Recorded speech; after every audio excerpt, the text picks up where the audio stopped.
Hey everyone, this is Daniel from Adventures in Filmmaking. Today we are continuing our series of videos on the Inception effect. So welcome to part 3. If you haven't seen the other 2 videos, that's totally fine. You can still follow along in this video. But if you're interested in seeing the other 2, go ahead and check out the series playlist, and I'll link the other 2 videos below if you're interested. Be sure to like and subscribe if you're interested in seeing more videos like this in the future. Let's hop right into the edit right now. So the shot that we're focusing on today is this cool shot right here. Basically a drone shot showing cars coming down. I think this is really cool. This is a really good representation of the Inception effect that I like a lot. If you're interested in following on this lesson, I'll leave both these clips linked down below to a Google Drive link that you can download both of these clips at. So essentially what you need to use is you need to use a point of reference or a line to line up these clips on. So as an example, I use these railroad tracks right here. If you come right over here, so let's start with our first 2 clips. So I have basically this clip right here and this clip right here. First thing you want to do is you want to select this clip right here, the DJI 0181.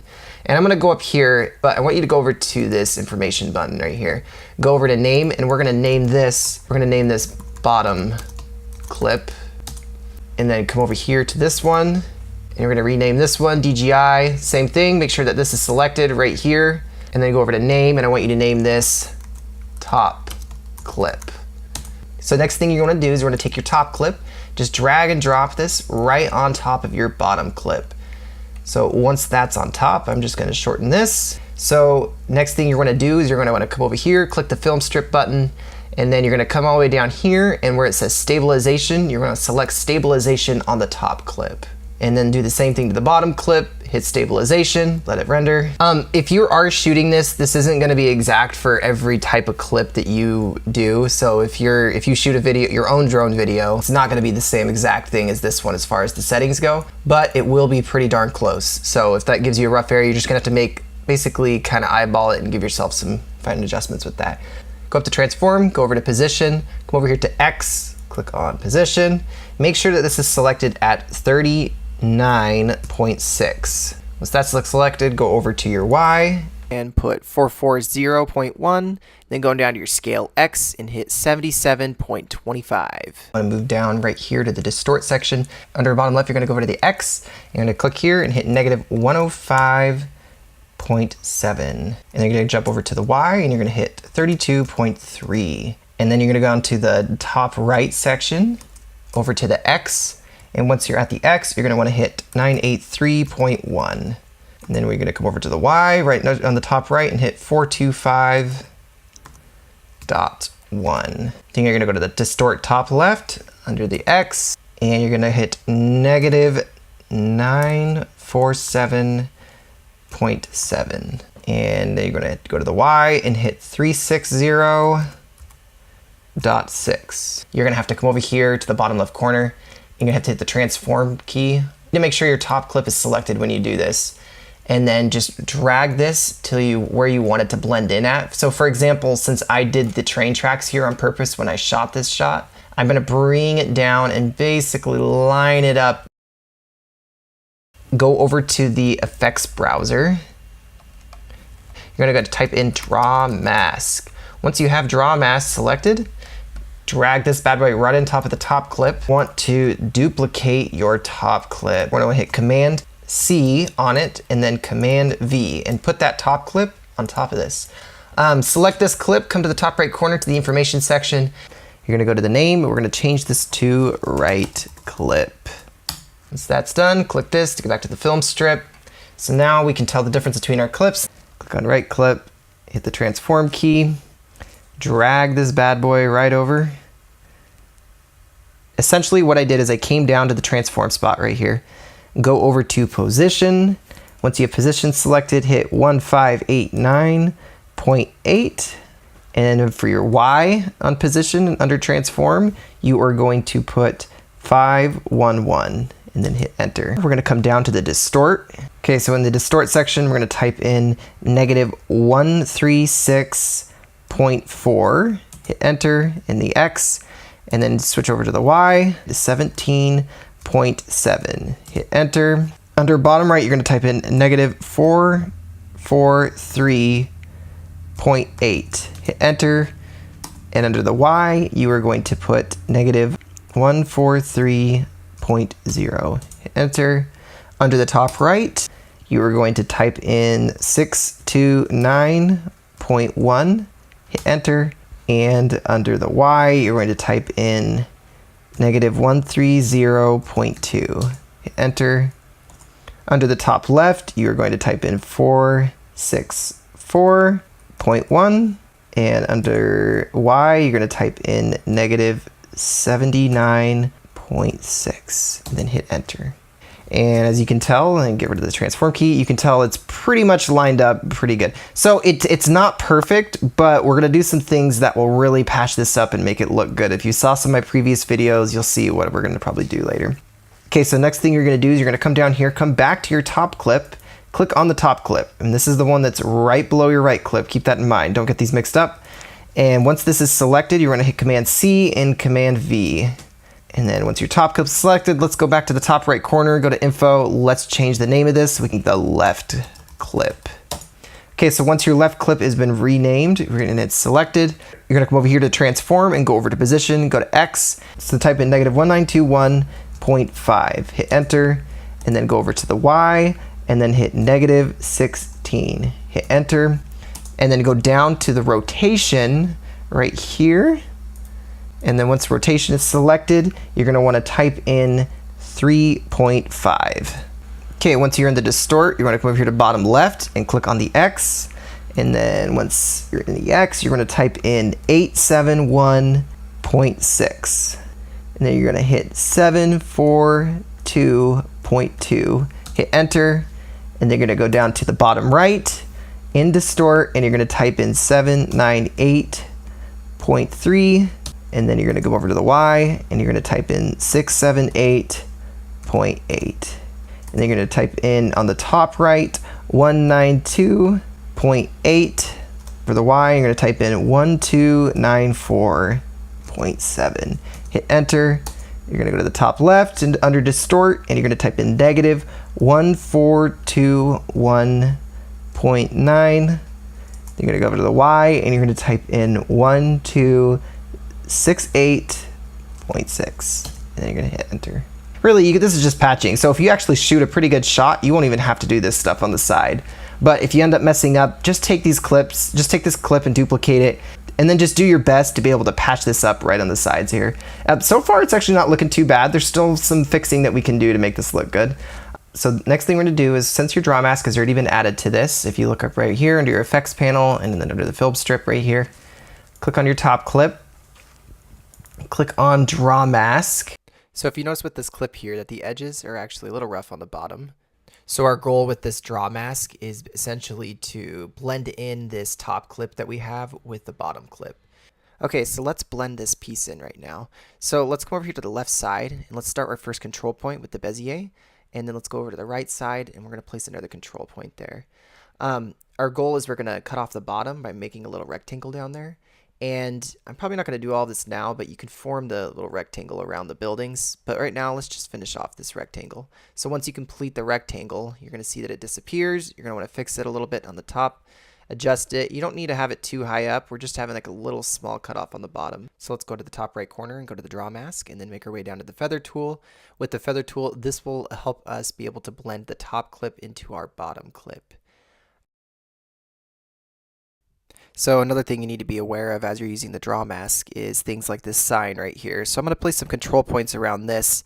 And that's what I was saying earlier, as well as with buildings and signs. You're going to have to build control points around these. You don't have to in all cases. You just have to decide which ones will fit the picture a lot better. Also, if you're not satisfied for where the road is lined up, you can also select it by going to the transform tool and either pushing it forward or backwards in the frame to be able to line it up a little better. This will also help you decide on how to blend it in better with the feathering tool. So that's just another option as well. Don't be afraid to move that stuff around to be able to get it to line up better. As well as feathering the top clip with the bottom clip, you need to make sure that you do it to the left clip and the right clip with the draw mask. Once you've done the top clip, which is this center one right here, you're going to want to do the left clip and the right clip.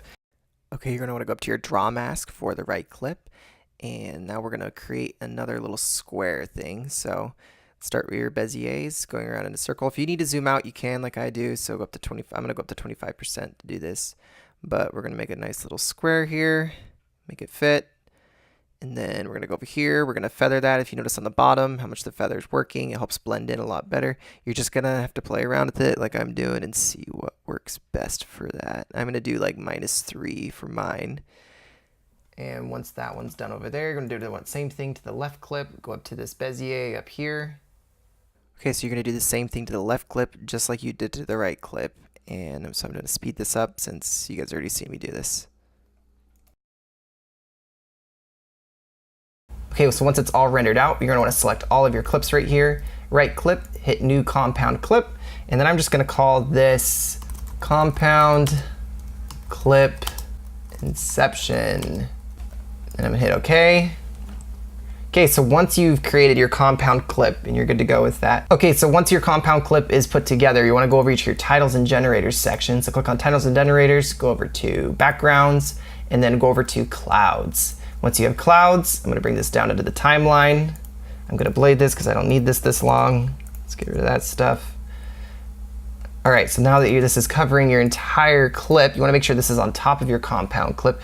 Okay, so once the clouds are on top of your clip, go over to the effects section, click down here to search. You're going to type in keyer.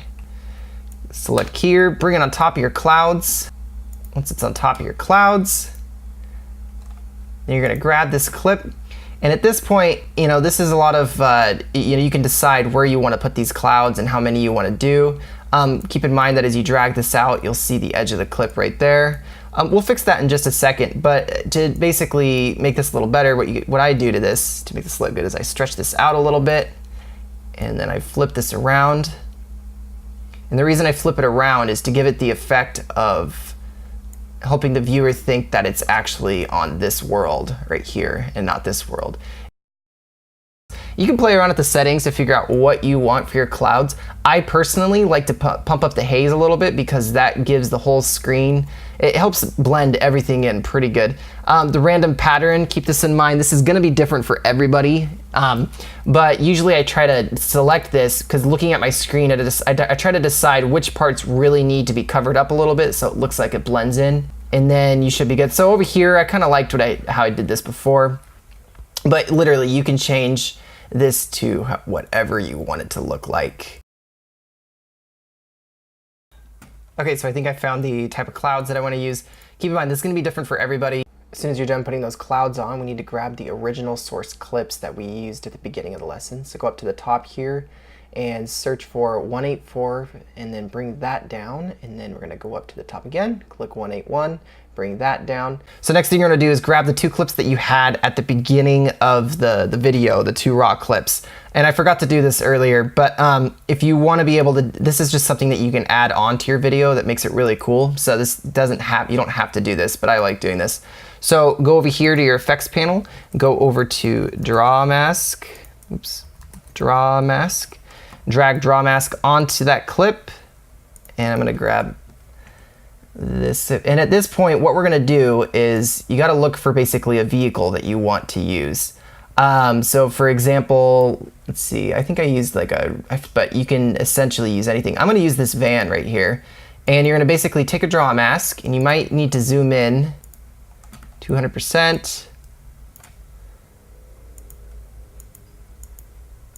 This is really cool if you want to be able to add vehicles doing certain things. So once that is selected, you're going to go over to fit. You can feather this a little bit if you want, but we can worry about that in just a second. So once you're done with that, you're going to go over to transform, take this clip, and now put it in between your clouds and your compound clip. Let that render out. What I'm going to do is select the car and go up to your transform key and then bring this up. And you see you have the little car right there. You can choose any of these cars to do this in the future, by the way. And this is where you bring the car up, you rotate this. So as for this one, I'm gonna put mine right here, so it's probably right there. Okay, so once your car is up there, you're gonna wanna select your clip, make sure that this little button up here pops up, this little keyframe button, hit keyframe, and then go a few frames down.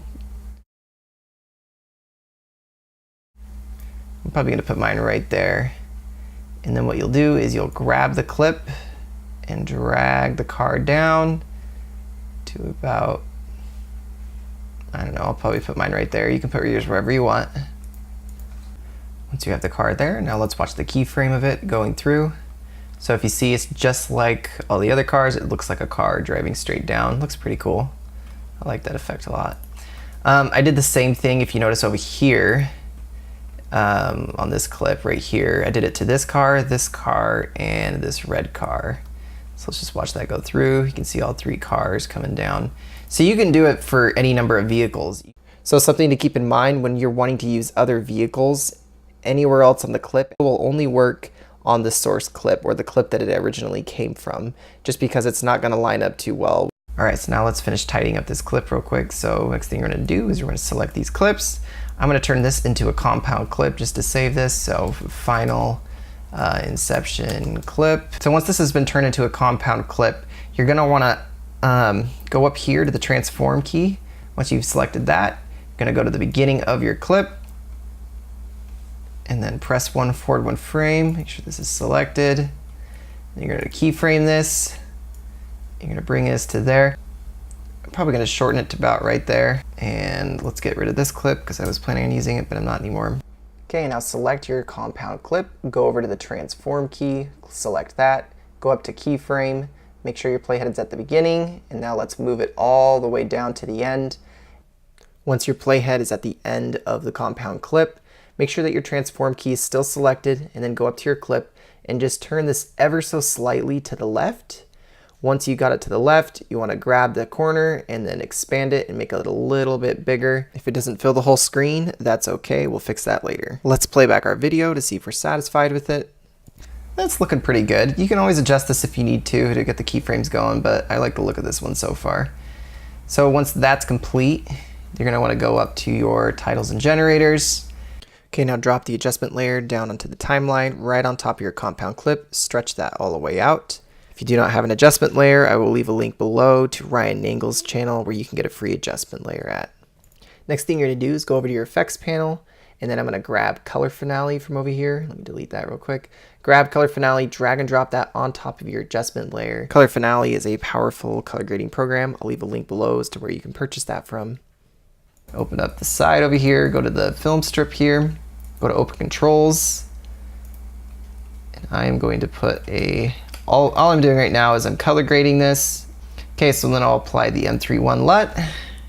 Once that's been applied, I'm going to color correct this. If you want to get a really cool look with this, you want to play with your curves right here. And the curves, when you do the curves, it's really nice to do those because it really brings out a lot of the contrast. You can see everything a lot better. Come over here to your effects panel. Next thing you're going to look for is your letterbox. You're going to drag this on top of your adjustment layer. Once that's been dragged on top, then you are going to go over here, turn this to 2.351, let this render out. Okay, so once that's been rendered out, I think one of the last things that you want to do, and which is really important, is doing some sound design. So go to your top left corner. I'm going to go to my effects, go to sound effects for Final Cut Pro. You should have this built in if you're running Final Cut Pro. Next thing you're going to do is type in traffic. And you can use any of these traffics. I decided to use traffic 8 for mine. You can adjust the sound. You don't have to have it at full blast. You can probably put it at like, just depending if you're putting music along with this, you can kind of decide how loud you want this. But you can probably put it, I'm going to put it, since I don't have any music, I'll put it at like 24. It's sounding good, pretty good so far though.